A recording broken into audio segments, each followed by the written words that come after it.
Welcome everyone to Wrasslin Raw!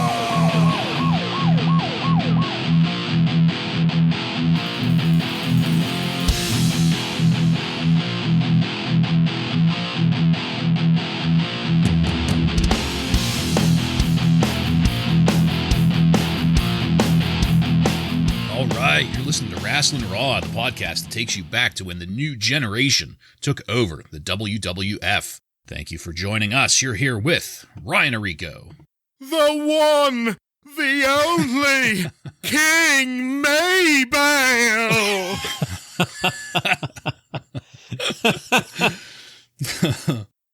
Joe Gimateo. I may not be the biggest, I may not be the baddest, but I'll break your neck here on Monday Night Raw. I'm the one and only Jason Bartlett, and we're going to examine WWE history, one episode of Raw at a time. But first, a shout out to our new listener in Washington, D.C. That's the District of Columbia, and I am assuming that is the president. So, Mr. President, thank you so much for tuning in. It's good to have your support and your endorsement. To be frank, it's a long time coming. You should have done this months ago. Hopefully he'll be giving Bob Backlund a run for his money here. God, hopefully he'll just punch Bob Backlund in the fucking face and we can end this charade. Oh, we'll talk about it. We'll talk about it. In this episode of Wrasslin Raw, we're going to be talking about the Raw that aired on December 4th, 1995. This Raw was recorded at the Richmond Coliseum in Richmond, Virginia, and features Vince McMahon and Jerry the King Lawler on commentary. Are you guys ready? I am ready. Ready. All right, then, let's get into it. Tonight, the Intercontinental title is on the line. And the Dean had a proverbial cup of coffee as champion. Can the 15-minute chump take the gold back from the first-time, four-time champ? And then some talk about the situation with the 1-2-3 Kid, Marty Jannetty, and Psycho Sid, with Sid giving us one of those little in-profile kind of promos, stating that Sid is here because Marty messed with the kid. I'm not sure friendship fits with the concept of the master and ruler of the world, but we are going to go with it anyway. Marty Jannetty then does another side view promo kind of thing here, and he looks like he's going to cry while he's doing it. It was so bad. There really is nothing good about Marty Jannetty in this run. We need to just be honest with ourselves and stop looking for positives. And then we get comments, or I should say we are going to get comments later from Shawn Michaels' doctor. We have a preview. The doctor says apparently Shawn is not progressing neurologically. That is a pretty dire prognosis. Yeah. That last insecurity was one too many. The first, the power bombs and the leg drop from Yoko, and like that was all fine, but it was that one final insecurity that now has Shawn Michaels in the mentality of a child. We have the Nitro Light commercial, and come back from that straight into our first match of the night. The British Bulldog defeats Bob Sparkplug Hawley by pinfall in 5 minutes and 5 seconds. The work here was tight and stiff-looking at the start, but that tight part didn't last long, though, as there were some stutter steps that started to pop up. It felt like the boys were still kind of feeling each other out here. Nothing exactly negative, but kind of being ginger with each other, we'll say, at the beginning.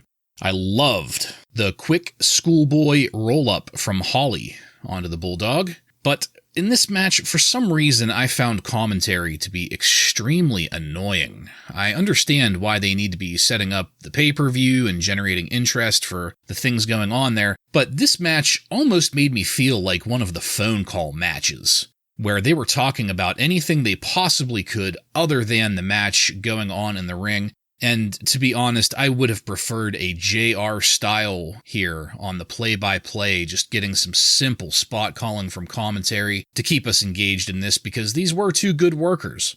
Oh, and hey, by the way, Bob Backlund, He's still on the campaign trail in the audience. We don't get to see him quite yet. Maybe this will be the only mention of him. I don't know. And then just like that, power slam. Pin and 3 count from the Bulldog to put Bob Hawley away. Guys, something just felt a bit awkward about this match. There wasn't anything necessarily bad about it at all, but Joe, what did you think of our opener here?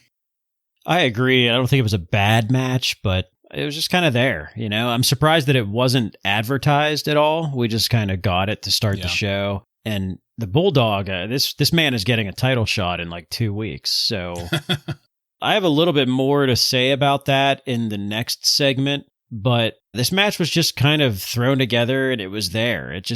I guess it was supposed to make the Bulldog look fairly strong going into his match with Bret Hart here in a couple weeks, but I don't know. It was just kind of blah. Yeah, I mean, I think part of it is that there was zero buildup for this match. You know, these are 2 good workers, and there was nothing terrible about this match by any means. I thought there was some really good spots in it. Towards the beginning, I really loved, there was a part where Bulldog does, I'm not even sure what it was. It was almost like a choke push on Hawley, like pushed him in the throat, but it was just sold beautifully the way Hawley just hit the mat, and, you know, it looked great. But I can't put my finger on it, but it just wasn't what I expected out of these 2 guys. And I guess maybe only a 5-minute match. You know, they had a few things playing against them here, but the moves that they did, I thought looked pretty good. I enjoyed the Bulldog doing, you know, playing up the bad guy when he did his typical military press and he, you know, holds him up there, but he decides to slam his crotch down over the ropes, you know, just little things like that I thought made it pretty entertaining. I also enjoyed, there were about 3 or 4 times where Vince actually called a near fall instead of doing a full 3 count. So I was shocked to hear that and happy. But in agreement with you 2 guys here, I think this could have been a lot better than it was. It wasn't bad. It was a solid match, but nothing great. Yeah, and, you know, Joe, that was a great point about the Bulldog coming up on his championship match. Why is it that we have the number 1 contender for the WWF Championship opening an episode with a match that hasn't been advertised against somebody that has no relevance to any storytelling going on here whatsoever? This could have been a jobber match, really. It basically was. Unfortunately, yes, you're absolutely right about that. Kind of sucks that this is where we're at with Bob Hawley, because I do enjoy him as a worker, but yeah, this could have been any number of jobbers doing this for the Bulldog, and it would not have made Bob Hawley look like an idiot. So, curious to see where we go from here with the Bulldog, if this is something that's going to repeat again next week or not.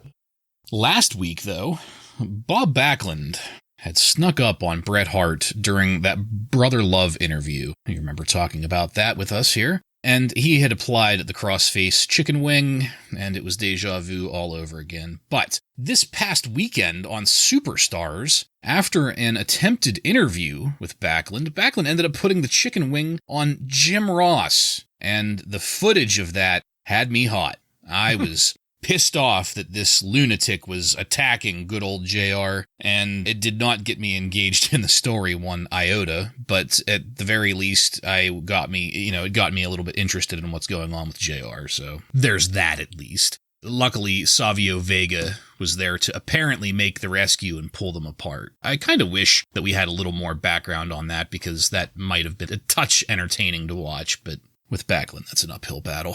Back at ringside, Jerry Lawler now is going to have a word with Mr. Bob Backlund, who, as we mentioned before, was up campaigning in the audience. Backlund comes down, and apparently, right here, next week, there's going to be a match between Bob Backlund and Bret Hart. Fantastic. How's about that? We get told that this is not going to be a championship match, and Bob Backlund loses his shit. Bob is not happy about that. He yells very loudly that he has had dreams of being God again. He continues ranting. There's nothing of any substance or value in any of this. This was filler noise. We cannot call this a promo at all, because this was just ranting and did nothing to get me interested, did nothing to convey anything new about Backlund. I suppose if the gimmick is senile insanity, then this is going as planned. In another peek behind the veil, though, we get camera views of the production setup filming Bob. So picture in your minds, the usual setup where you have Lawler standing there with Backlund next to him, and what we are looking at is a camera view of the two of them. Then it shifts to another camera setup behind that, so we get to see the cameraman, we get to see the full layout of what's going on. During this, while Bob is doing his ranting, Vince calls for Backlund's mic to be cut. And the mic indeed gets cut. Hopefully, that's the last we're going to hear about Bob Backlund this episode. But before we move on, I have to ask you guys, Joe first, what did you think of this just slight taste of backstage reality and the furthering of getting more in-depth to the reality behind the scenes?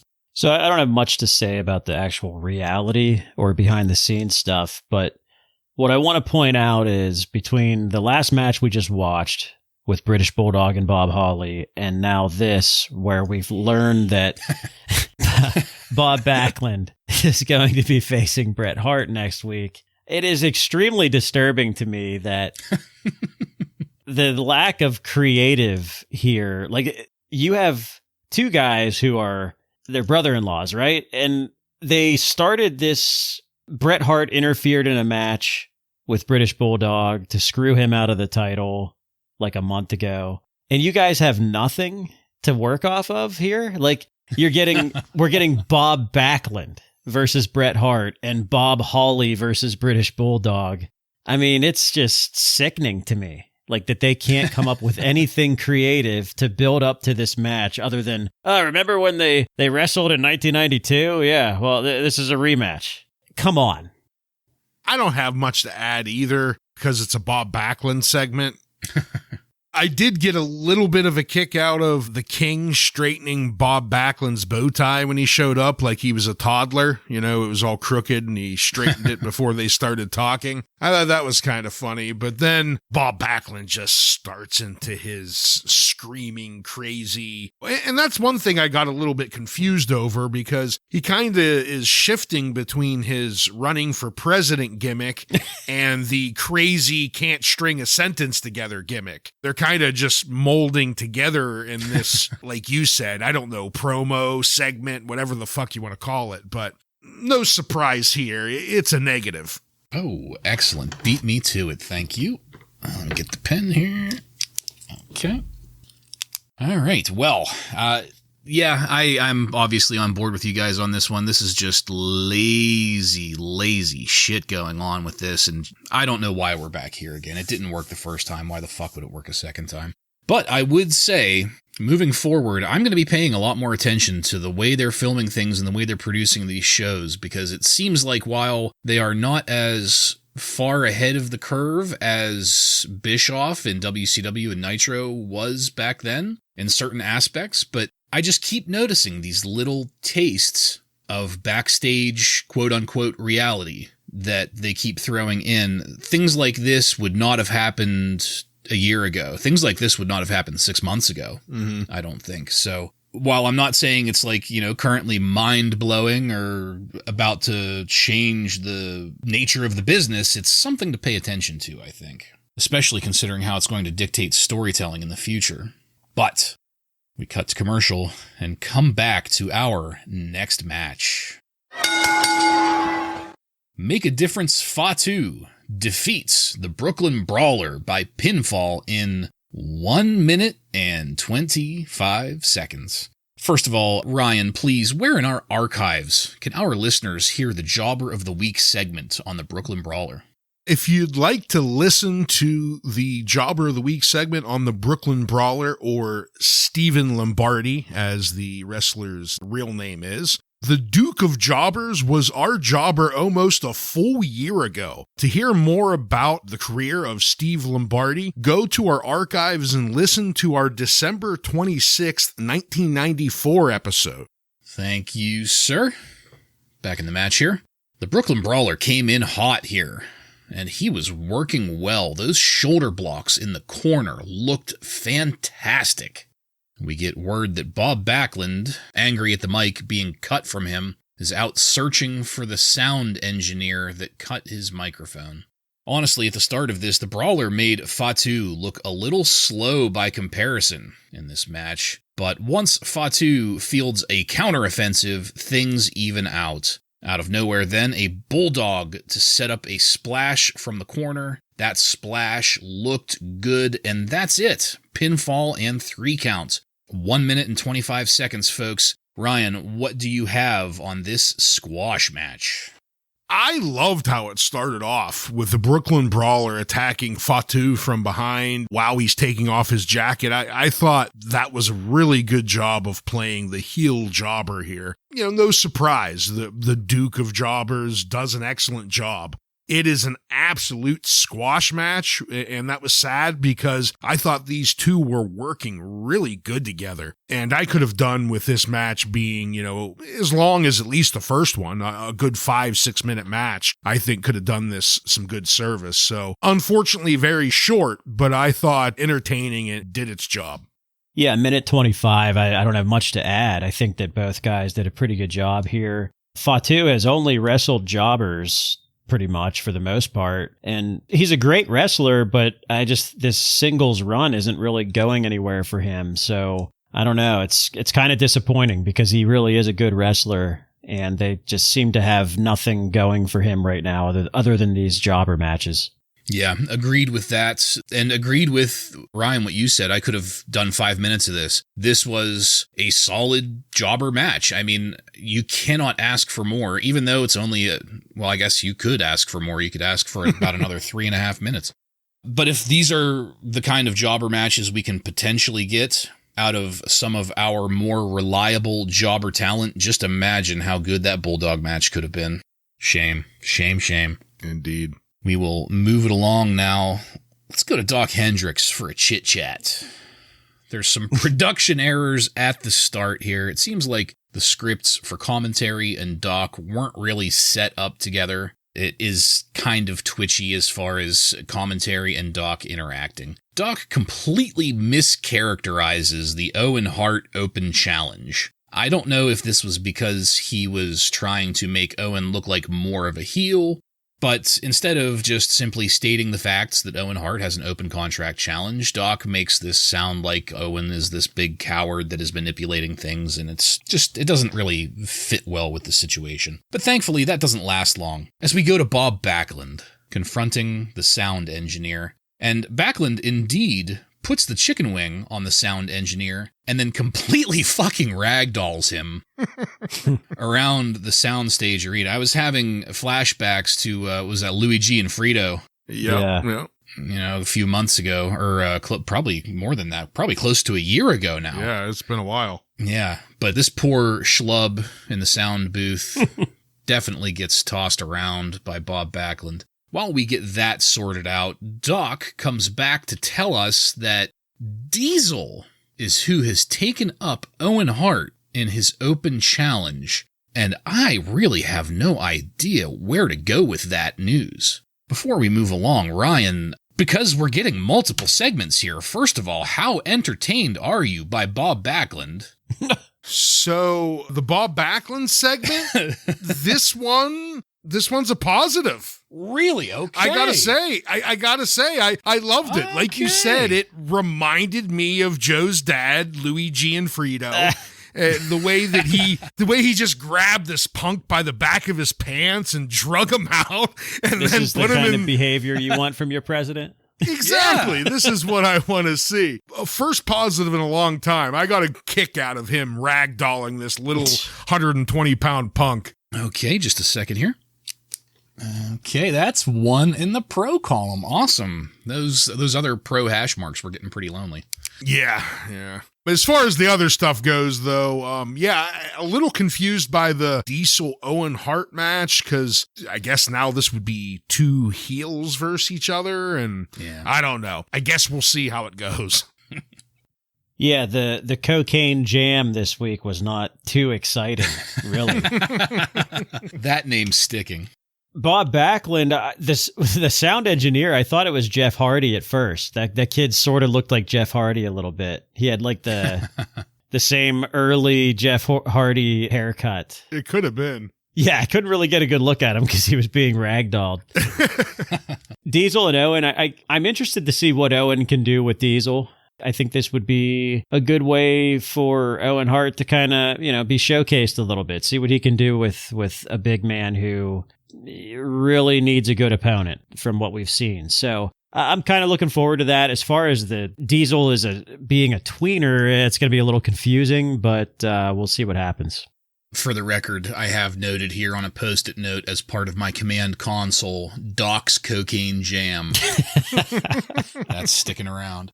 Yeah, I completely agree with you guys on this. I have to say that I was just a little put off by Diesel, but great point in that now we can kind of see. I'm viewing this as maybe as fresh eyes on Diesel. Let's see where we can go with it. But I have to admit, at the outset of this news, I kind of thought to myself, well, what the fuck? We have such wide open possibilities for Owen Hart. Couldn't it have been anybody else? I know we've already talked about it in previous episodes, but Owen Hart and Savio Vega having a program, that would have been phenomenal, I think. It kind of makes sense because Owen Hart almost killed Diesel's best friend. Exactly. Yeah, exactly. That is They'll true. probably do a little play on that, too. Diesel might put a piece of masking tape on his black glove that says Shawn. Yes. Right. All right. Well, we will continue to monitor that situation because, like I said, even though I still feel a little bit of burnout from Diesel, we should be giving him a fair shake here with this. And if anybody can draw a good match out of Diesel, it should be Owen Hart. To be honest, I think it's a pretty good step up for Owen Hart. I mean, if you think about it, he's taking on the guy who just had the belt for a year. Yeah, good point. Very good point. Well, we'll come out of Doc's Cocaine Jam and into our next match. Razor Ramon defeats Dean Douglas by pinfall in 4 minutes and 33 seconds to retain the WWF Intercontinental Championship. Some more poor production here as we get pre-recorded video footage of what's going to happen later with Marty Jannetty and Sid to start this match. We're going to talk about some other match to start this match, as well as a teaser about Shawn Michaels' potentially permanent brain damage. The match gets going with a heel sneak attack and the work begins. As usual, these guys don't exactly fit perfectly together for whatever reason. I think this is, the third match we've had between Razor and Dean? Correct me if I'm wrong. At least that we've got to see. But it is immediately apparent that at least some of the wrinkles have been ironed out, because in my personal opinion, it was already better than the last two times we saw these guys meet. I just about vomited when we got that view of Razor Ramon's boot with the piece of masking tape on it with Shawn written in black block letters.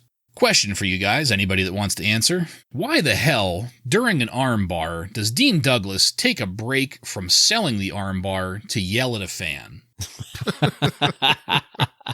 I have no answer for you. Doesn't seem to fit. And then Dean starts selling the injured back right before we cut to commercial, and that cut to commercial is, of course, at the worst possible moment. Another question for you guys. Was that an actual reversal of an abdominal stretch, or did commentary just cover some really bad in-ring communication? I'd say the latter. Yeah. Oh, and then after an awkward Razor's Edge, the pinfall and 3 count, keep in mind that commentary and the ring work have been playing up Dean Douglas's back injury to one extent or another for the remainder of the second half of this match. Once again, guys, the best word for this match that I could come up with was just awkward. Joe, what do you think of this? Yeah, these matches are just never good, and I don't know why they keep giving it to us nonstop. This one is on Raw. The other two, I think, were pay-per-views. Mm-hmm. Correct. So this one's on Raw, so it's going to be a little shorter. And this really, I I wouldn't categorize this as a squash match, but it's still kind of buried Dean Douglas, so it's kind of a good thing he's leaving. And this whole Dean Douglas run in general, like, has to be one of the most disappointing things to happen. Especially, knowing what he can do. Exactly. See him later. Yeah. And what he did before this. I mean, he had a good run with ECW before this, and it's just really just bizarre. And hey, remember when he wanted a piece of Ahmed Johnson last week? Well, no, I mean, who cares? I don't know. Just very confusing. And I guess it's just kind of a bad time for Shane Douglas right now. He's trying to get out, but he's kind of stuck. So I don't know. Just backstage stuff, not helping the situation. But yeah, again, this match just wasn't very good. Yeah, I'm with you two here. It's very confusing why these two people cannot string together a good match, especially after given this many chances, because it just doesn't make sense. Both of these guys are great. Why can they not just match up together and come up with a match that seems worthy of what we know these two guys can do?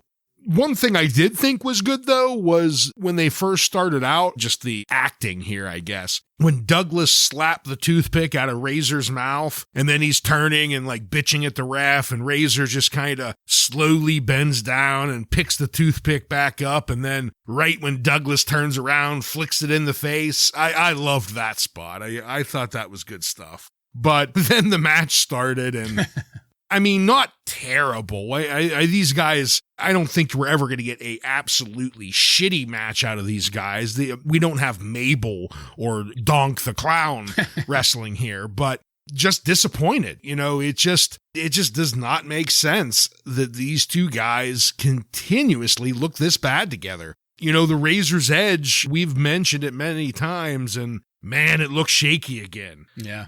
Getting him up there. Once he actually lands it, it looks fantastic. I mean, it looks like a finisher, I don't know if I could get up after that. But it always just looks so shaky getting someone actually up in there if they're not a welterweight. Yeah. And then the ending. I know Joe told us last week that Dean Douglas is on his way out and he gave his notice. And man, they definitely gave him a send-off treatment here, because this was a pretty decisive, clean loss to Razor Ramon. Like, I don't think there's any real coming back for any type of program against Razor after a loss like this to him. So, I guess goodbye to Dean Douglas. I don't think he was used properly here in the WWF, but, I guess that's how it goes sometimes.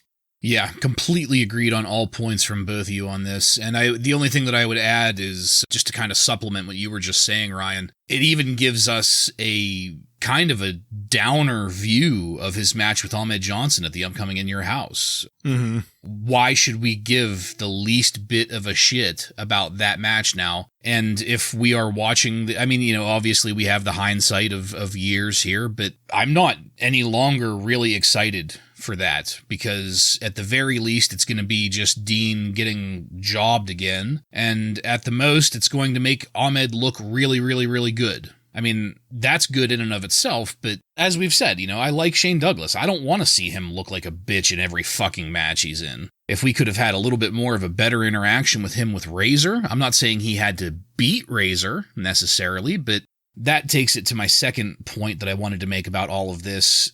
Of all of the fucking people, and I know that everybody has their personal demons as far as, the wrestlers and Scott Hall especially, but of all of the fucking people that you would expect to be professionals about things, you would think it might be Scott Hall and Shane Douglas. For the most part, decent reputations when they aren't high off their asses on painkillers, but that was more for Scott Hall than Dean Douglas. You would think that people that have this much skill would be able to keep their bullshit in the locker room and not let it affect the matches. This has been disappointing to me as a Shane Douglas fan, but this has been almost more disappointing to me as a Scott Hall fan. Maybe I'm mischaracterizing it. Maybe this is all Dean's fault and Scott was just trying to work with what he was given. I don't know, man. This whole thing has just kind of made me lose just a teensy touch of respect for Razor Ramon / Scott Hall in all of this. Somebody that never once had an ounce of respect, though, is Todd Pettingzoo. Todd Pettingzoo gives us a voiceover to talk about Bret Hart and Bob Backlund. It's the wing thing all over again. And the fact that he has to say all over again. Yeah, that should key you in on what we're looking forward to. We're just blatantly repeating things. Remember how shitty it was before? We're doing it again. Bret Hart will be taking on Bob Backlund, as we stated earlier. And Shawn Michaels will be speaking up for the first time since his collapse. Both of those things will happen next week on Monday Night Raw. But here's Brother Love. Let's go to Brother Love in the ring. Would one of you be able to tell me what we are calling these segments? Because it seems like, and if my memory is serving me, we're just kicking it to Brother Love. This isn't like a parlor or a Piper's Pit or a whatever. It's just, here's Brother Love, right? Well, I mean, I guess it's kind of like a King's Court type of segment. Yeah. Yeah, but they haven't branded it as anything, right? No, not that I know of. Just kind of like, here's Brother Love, yeah. Okay. I didn't think that I heard any kind of names being tossed around, but I just wanted to make sure. Yeah, I don't know if they're like calling it the Love Connection or something, but yeah. They could call it the constant close-up of the bright red mush, because that's what we get to start it out, right up in the old mush. And Brother Love's guest here is going to be King Mabel. Mabel can't talk right now, though. I'm sorry, who's Mabel? You mean Mabel? Mabel. Mabel. So annoying. Mabel butchers a couple attempts at sentences to start this off before identifying to us that he is missing Sir Mo. What a tragedy. This was all terrible. I have nothing positive to say about this opening part of this conversation, but then things are on an uptick because Brother Love has a surprise for us. And it's a druid with an oversized casket. But no, there are actually two surprises. The first being that Sir Mo is the druid. There's an overly dramatic reveal as Brother Love pulls the hood from Sir Mo's head. Sir Mo just terribly emotes the moment of surprise and revelation. I wanted to punch my screen so hard. And the second surprise is that somebody has graffitied the casket. This is apparently the Undertaker's own personal casket, but somebody has graffitied it to read King on it instead of Undertaker. And this is where it completely lost me. So Mabel is happy about the fact that he has his own casket. I thought that was a bad thing to have somebody present you with a casket, but then I'm also guessing that this all means we're going to have a casket match for the urn chain? This doesn't really get clearly stated or discussed at length, or to my satisfaction at least. It just keeps getting more and more convoluted as it progresses. And then, as if things can't get any worse, let's go backstage and get a picture of Marty Jannetty there. Razor Ramon is giving Marty a pep talk. Marty wants Razor to watch out for the kid in their upcoming match. But before we move too much farther along here, Joe, can you please help me to understand what's going on with Brother Love and Mabel and Sir Mo and the Undertaker and this fucking casket and this chain? And any comment that you may or may not have on Razor supporting Marty Jannetty. Well, I hope that casket is big enough to fit Mabel, Sir Mo, and Marty Jannetty, all three of them in it, and just throw them in and fucking roll it out. Roll it out of here. I can't believe Sir Mo again is on our TV every week. And I'm with you on the confusion here. This looks like Mabel is going to be buried in this casket, but he's happy to see it, and Mo is laughing. I don't know. It's so confusing. Is Mo going to turn on Mabel? I'm very confused by all of this. And to be honest with you, I don't really care. That's kind of where I'm at. I don't care about King Mabel and Mo. We start off Mabel and Brother Love are talking about how Mo isn't there, and I'm praying and hoping it's because he was chokeslammed to hell last week by the Undertaker, you know. And they just mentioned that he's absent. They don't really say where he's at, so that's all I can assume at that point. But then Brother Love says there's a surprise. The Undertaker music comes on. They start wheeling down this casket, and we see the Druid from the front. And then we see the Druid from the side, and we see his full girth. And I'm starting to get a little bit of a suspicion here about who this Druid might be. And then sure enough, my hopes and dreams were smashed. Brother Love pulls the mask off, and there is indeed Fucknut Mo, back from the dead, ruining another segment.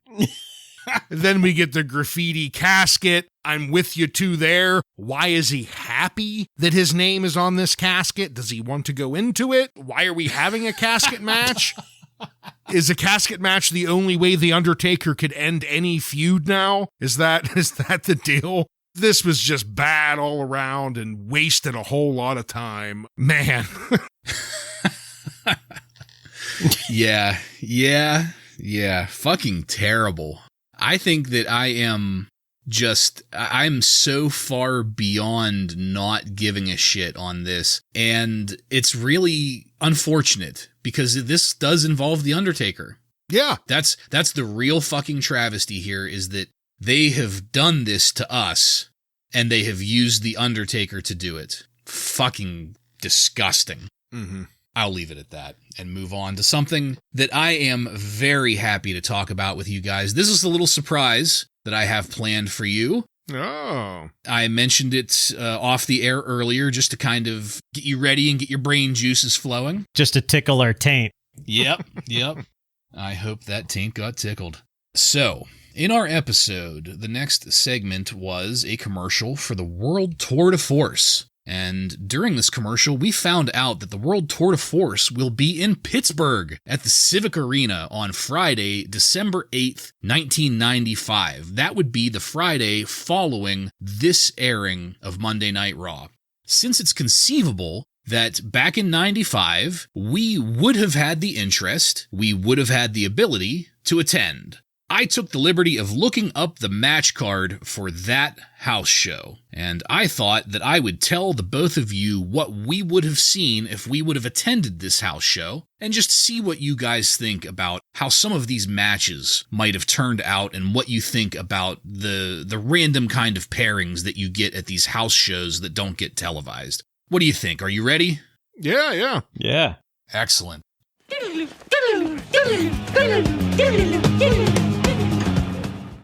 This was actually a reasonably long match card. I did not include match times in any of these, but suffice it to say that if we would have bought tickets to this, I feel, time-wise, at least, we would have got our money's worth. I will leave quality-wise to the discussion. So, the first match on the card to open our evening would have been a six-way, with Fatu, Barry Horowitz, and Hakushi defeating, Isaac Yankem, and Skip. I don't like three-ways personally all that much. I think, they start to get just a little bit too much going on, but that card itself seems like a lot of entertaining guys in there, so I think it would have made for at least a fun match. Yeah, it's like a cheap way to tell the fans, like, oh, you got to see all these guys. Right, exactly, yeah.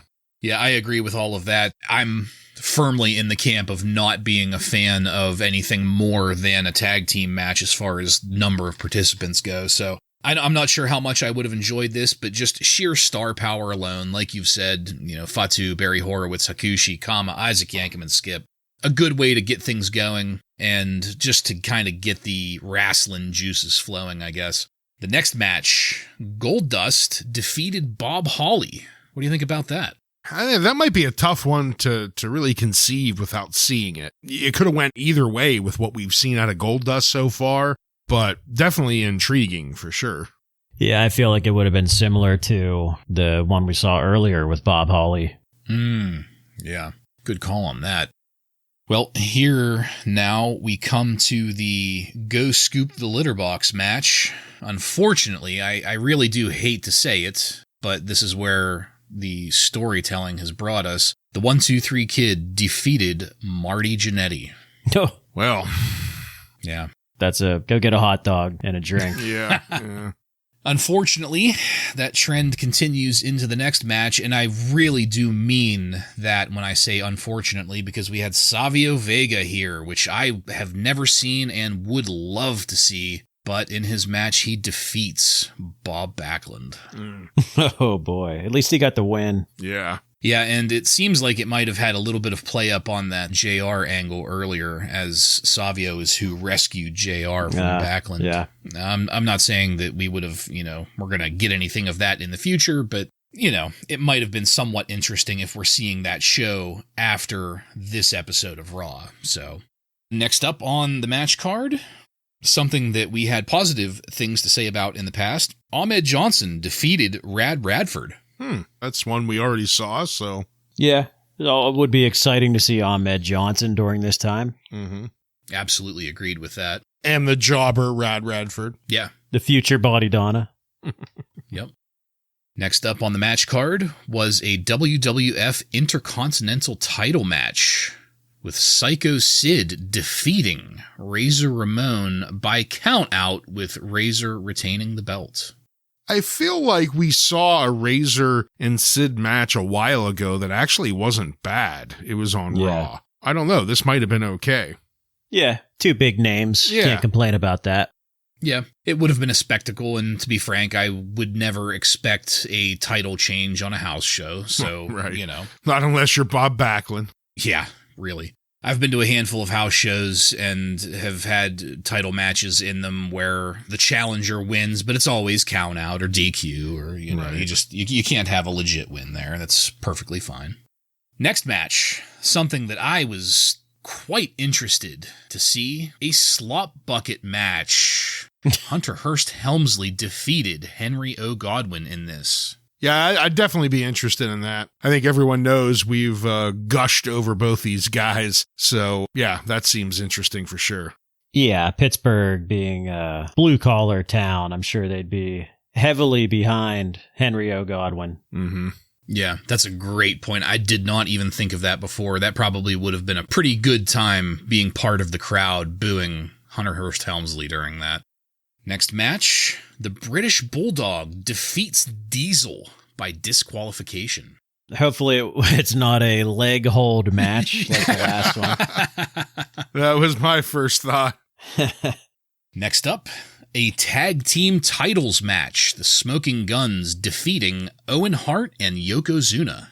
I'm just glad that I was reminded the Smoking Guns existed. Yes, thank you. I would be asking my dad, hey, do tag teams still exist here? Okay, and now, finally, the main event.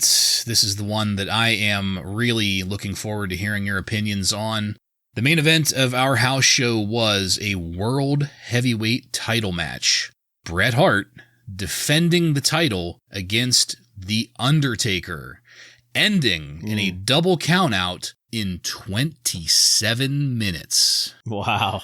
Yeah. I mean, I think this is the match that has been going around for a while. Yes. Because I read that our Raw last week, those people got the same Bret Hart defending the title against The Undertaker. I think that would be, a fantastic match to watch. I'm sure it was. And that's something I'm jealous I didn't get to see. Yeah, for sure. That would not disappoint, no matter what. Yeah, completely agreed. And just real briefly to kind of cap this off, Joe, if you want to take it first, if we would have gone to this overall, do you think you would have got your money's worth out of this house show? I would have got to see all my favorite wrestlers during that time, so I would say yes.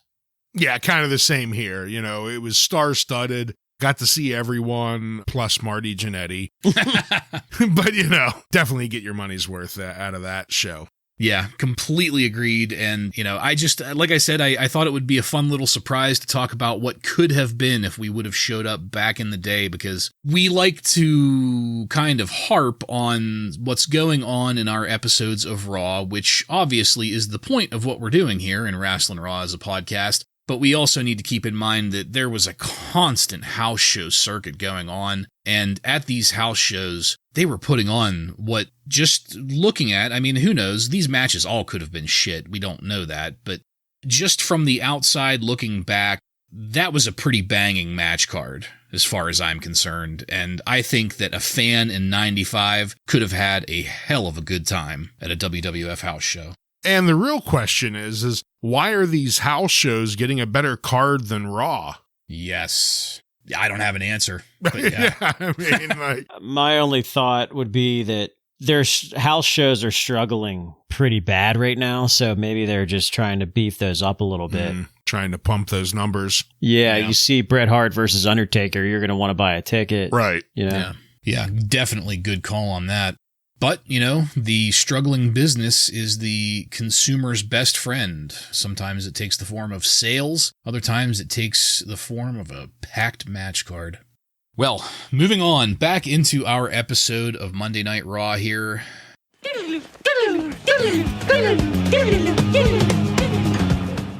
Get ready for the Raw Bowl. January 1st, 1996. There was no further explanation that I heard as to what was going on with that. Just briefly, does anybody want to fill me in? Did you guys maybe hear more than what I did? No, I mean, just that I remember from my childhood that they started to do something every year during halftime of the Super Bowl. So I don't know if this was the start of that or what exactly happens here. And I think probably the most famous example of that was the title match between The Rock and Mankind in an empty stadium. That was in the middle of, during a halftime of a Super Bowl. So I don't know if that's the start of that. Did they say when it was? January 1st. Okay. Yep. I don't know. I kind of think it's probably just like a football-themed Raw episode, maybe. I don't know. Yeah. Well, suffice it to say that they do not give us much to work with as far as interpreting or talking about that. So, listeners, you officially know as much as we do now. That little tidbit of information is going to take us into our final match of the night. Marty Jannetty defeats Psycho Sid with the $1 Million Man, Ted DiBiase, by disqualification in 5 minutes and 10 seconds.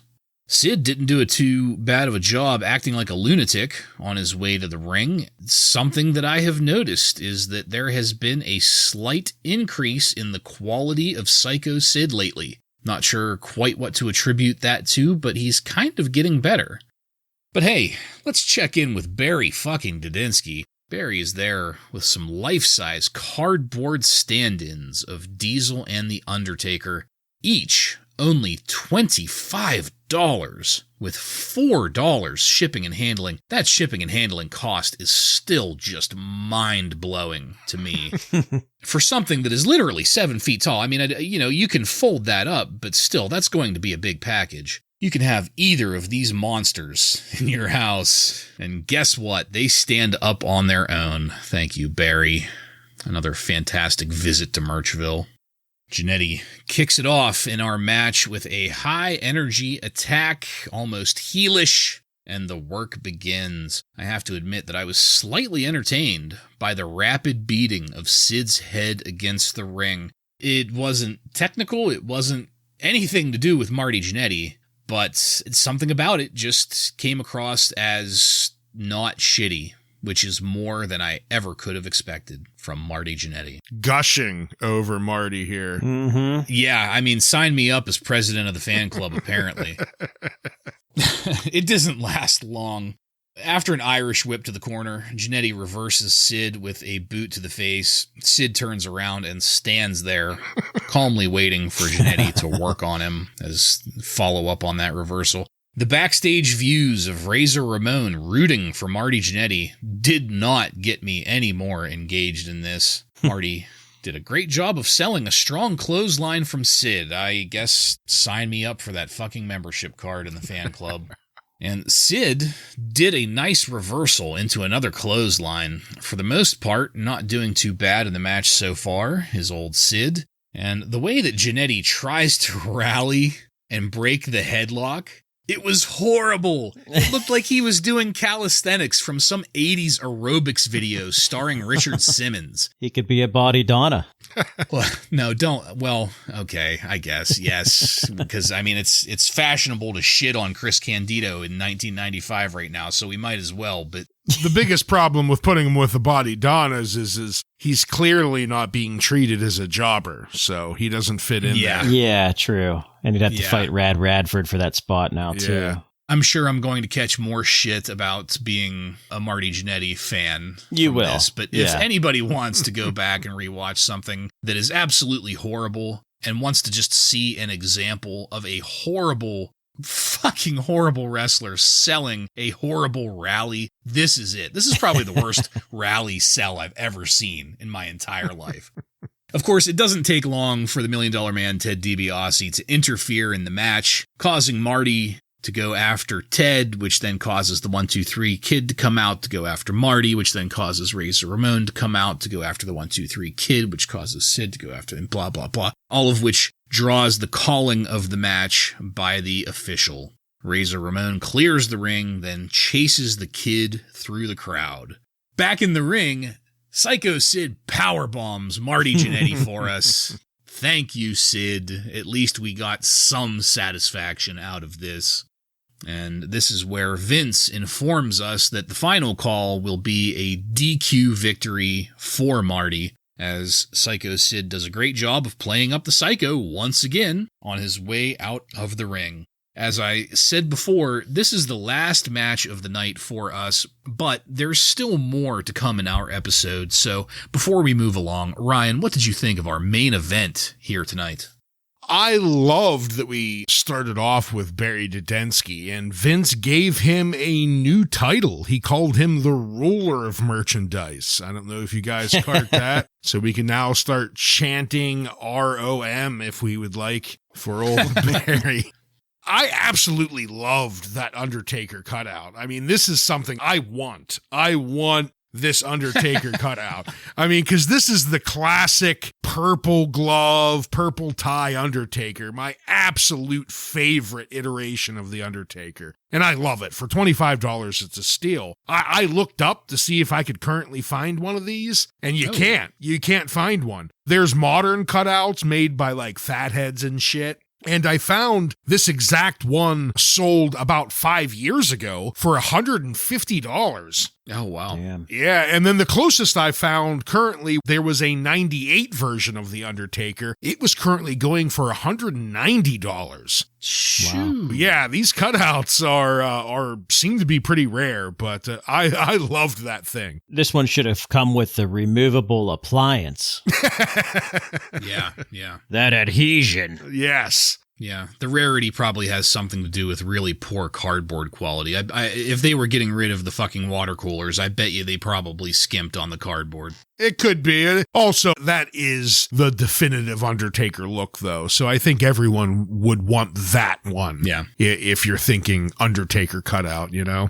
But then the match started and, I guess sign me up for the Marty Club. I agree. This one did not actually start out all that bad. Sid and Marty started actually doing decent with each other. I mean, it wasn't great. And then I stopped my gushing when that same spot where Marty was whipped into the corner and, he drop kicks Sid and Sid turns around. It feels like it was 2 minutes. He sat there waiting for Marty to do the move. And then when he did do the move, Marty followed it up with a terrible looking knee drop off the top rope. It missed Sid's head by a mile. You could blame that on the camera guy a little bit, but it was bad. But again, with you, Bartlett, I will give some credit on those clotheslines because they looked great. And Marty did the mid-air full rotation thing that I love to see on a strong clothesline. So again, a little bit of credit for Marty, but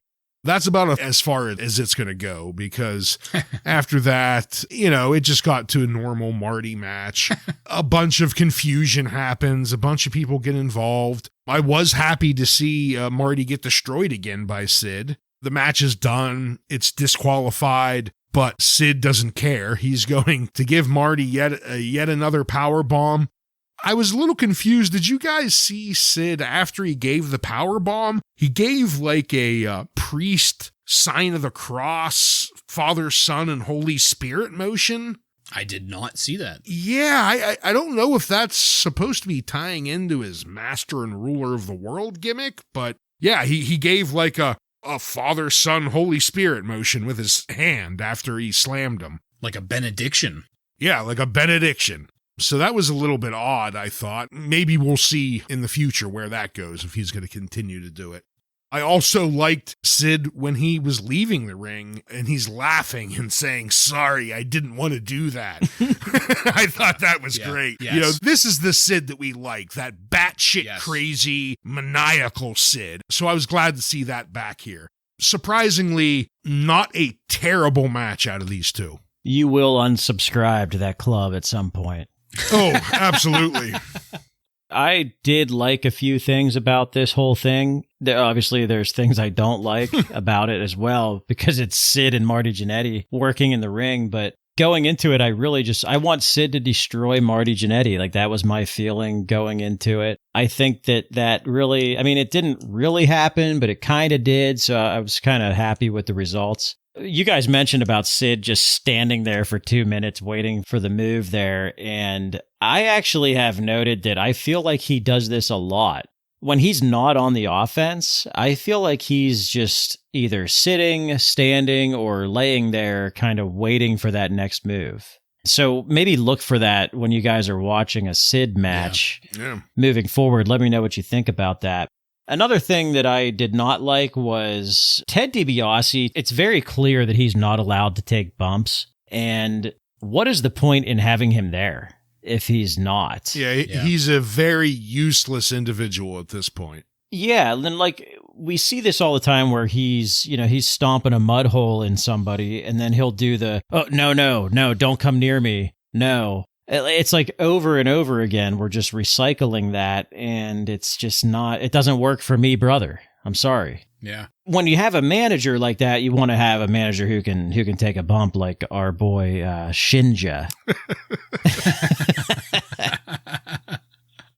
Kid and Razor running in, it starts to become a schmoz here, and the power bomb was great. I did like Ted DiBiase stuffing the money in Marty's mouth. I liked when he did that. And the apologizing after, I'm sorry, Marty. That was fantastic. Yeah. That's, like you guys said, that's exactly what you want out of Sid. Yeah, I have nothing to add to anything you guys have said here. I suppose the best we can possibly take from this is that it wasn't a completely disappointing Marty Jannetty match. I mean, this is about the best you could ask for out of a Marty match, really. Yeah, well, maybe the best that you can ask for out of us. Yeah. As far as us appreciating Marty Jannetty goes. Fair. But yeah, very happy to see Sid getting back to his old ways. We've said this for months now. Sid would really be best as the lone wolf, random psychotic asshole just destroying everybody and being weird as hell. If we had that, $0 Million Man interaction and the Sid that we got here, that would be fantastic. Ring work aside, everybody has bad nights. Sid has more than others, but, at least it's entertaining. Something that is not entertaining at all. Don't forget, next week, Bob Backlund will be taking on Bret Hart. And Todd Pettingzoo is going to be here talking with Dr. Jeffrey Unger at the Chino Medical Center. This is that taint-tickled medical update on Shawn Michaels' condition to end our show. Dr. Unger watched the collapse of Shawn Michaels happen live, apparently. He was at home watching it with his wife. What a fucking romantic. This guy was certainly no Dr. James Andrews. Dr. Unger was having a hard time speaking clearly. It almost sounded like he had a bit of the old post-concussion syndrome himself. Jeez. Pettingzoo goes over the complete history of Shawn's resiliency, followed up by the doctor asserting that Shawn is now brain damaged. This prompts a proper soliloquy from Vince fucking McMahon.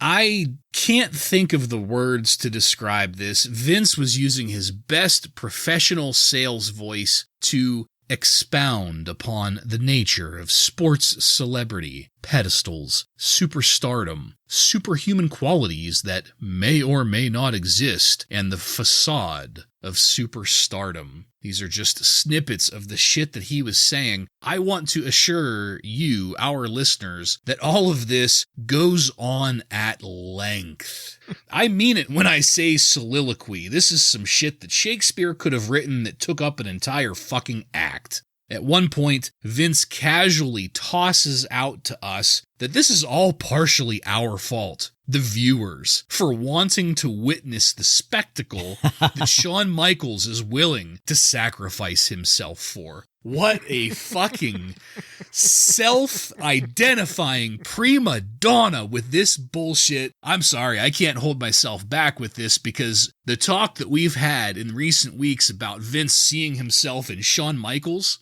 and then this is the ultimate ego masturbation from fucking Vincent Kennedy McMahon. It's just, it was incredible. Incredible for me personally to witness. I'm very curious to hear what you guys are going to say about it.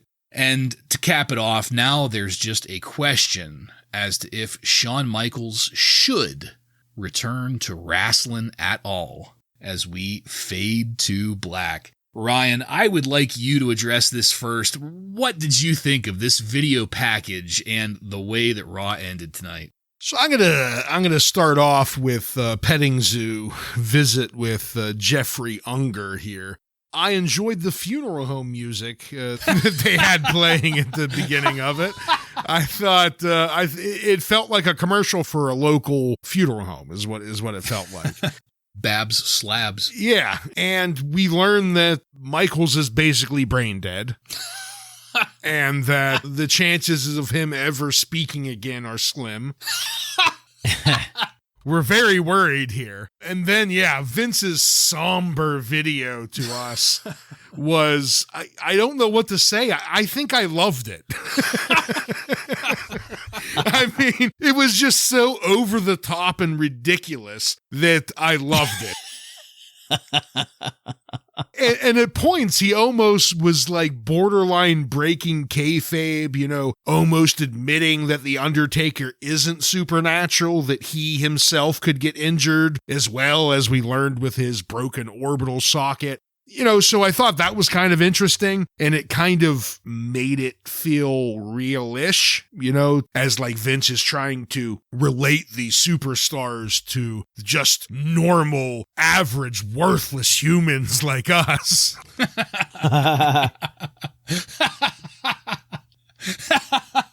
And of course, us being the bane of the existence of Shawn Michaels and caused all of his pain and suffering falls at the feet of us, the viewers. Just how ridiculous this was, I kind of loved it. Yeah, he's dead. He's completely dead.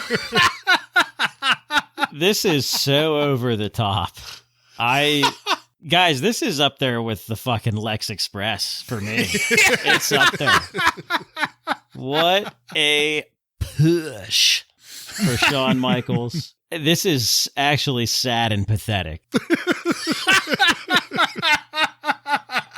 First the Lex Express, then the diesel train for a year, and now we have to push Shawn Michaels. Just let something happen organically, for Christ's sake. This is like the biggest coddled push that nobody talks about.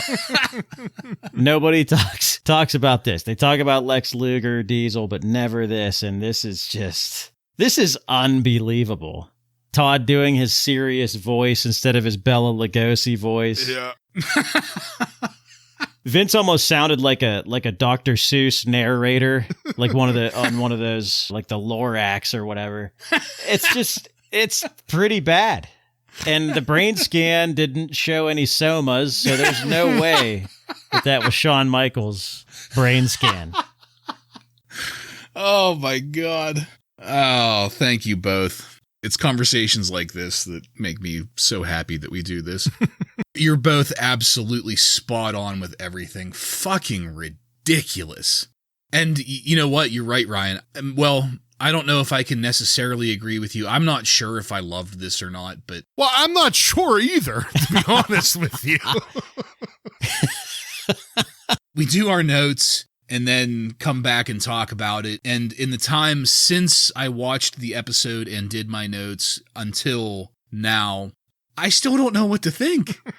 I don't know what the fuck. The best part is, while this is airing, Shawn Michaels is railing Sonny. Railing Sonny. That's yes. right. Okay. On some tropical island. Yeah. And Skip is getting buried in house show opener 6-mans. He's just jobbing out there. Oh my God. That is perfect. That is so incredibly perfect. Oh, all right. Well, as I said, that is the end of our episode. So we're going to take it now to highlights and lowlights.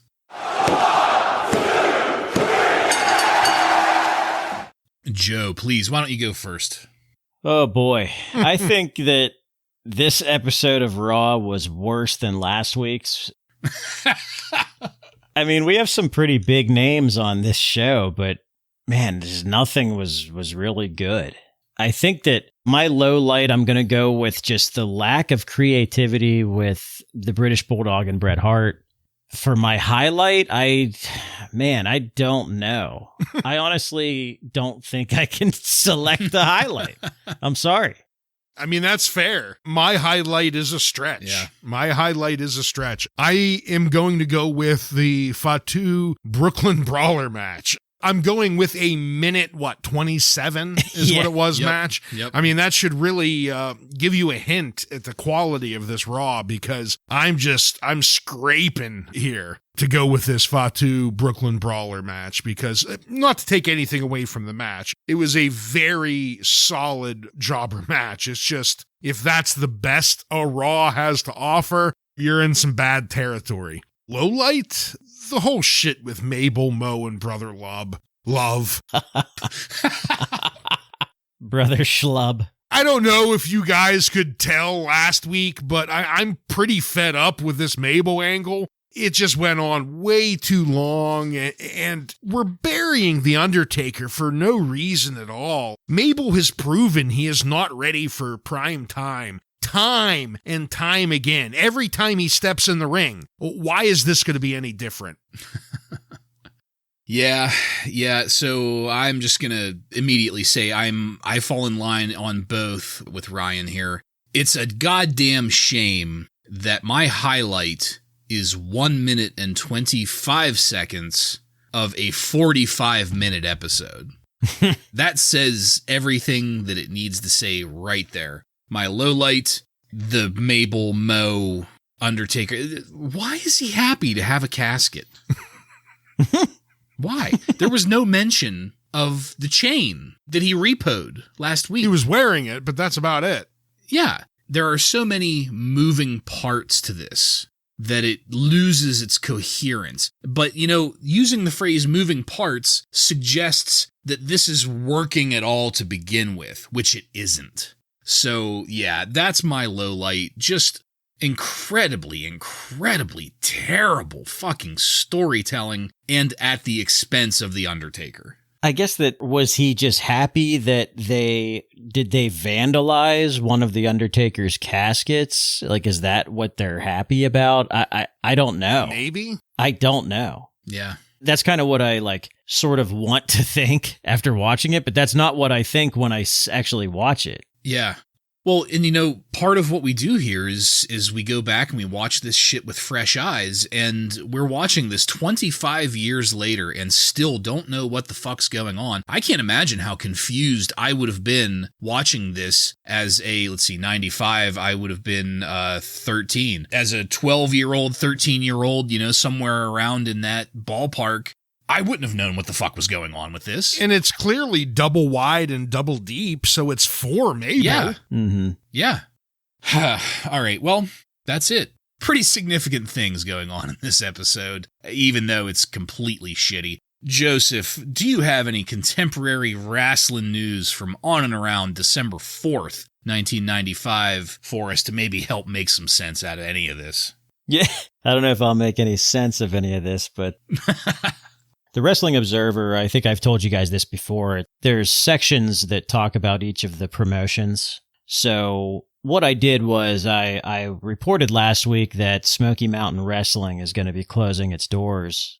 I took a look at the Smoky Mountain Wrestling section to see what was going on there and kind of wanted to see what some of the wrestlers from Smoky Mountain were going to do and where they'd maybe show up or end up. Oh, yeah.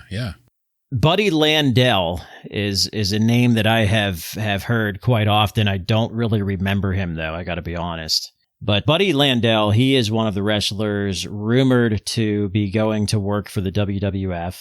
The Heavenly Bodies debuted in ECW over the weekend. Oh.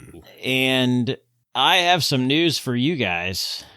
Dave Meltzer says that this is pretty much their only alternative because Jimmy Del Rey was named in a lawsuit in Southern California along with Tatanka. Oh.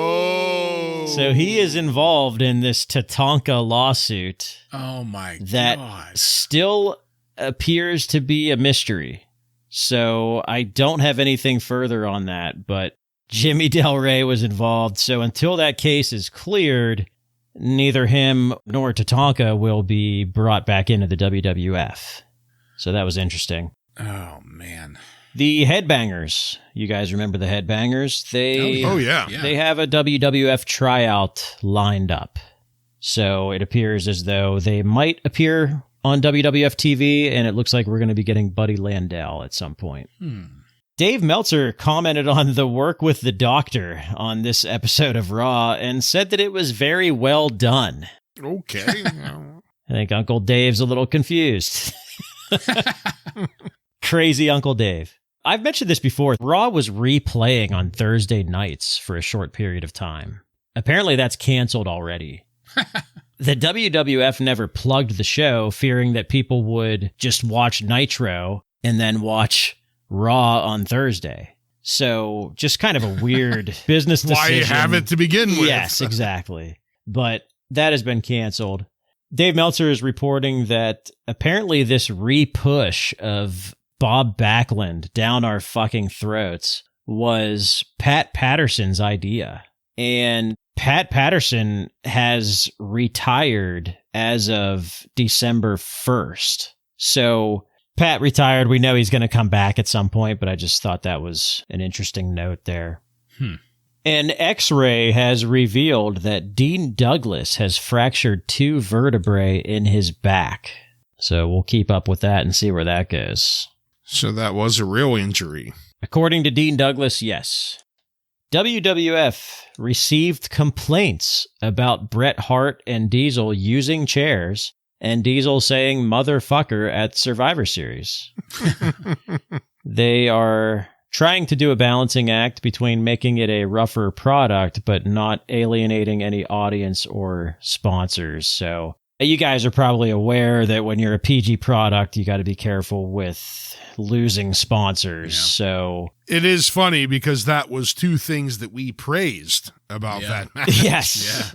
Yeah. So, once you deliver a rougher product, you are going to lose some of those big money sponsors. And you're going to get the angry mothers coming out. Yes. Twix will leave and the angry mothers will appear.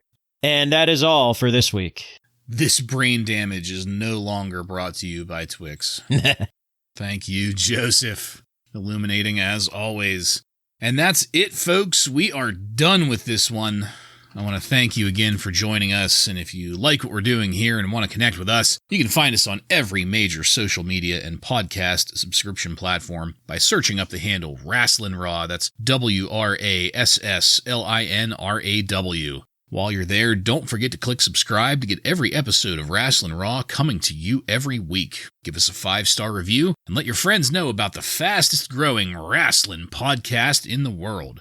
Next week on Wrasslin Raw, we're going to take a look at the Raw that aired on December 11th, 1995, with matches featuring Bob Backlund, Chaparita Asari, and many more. So, for Joe and Ryan, I'm Jason, and this has been Wrasslin Raw.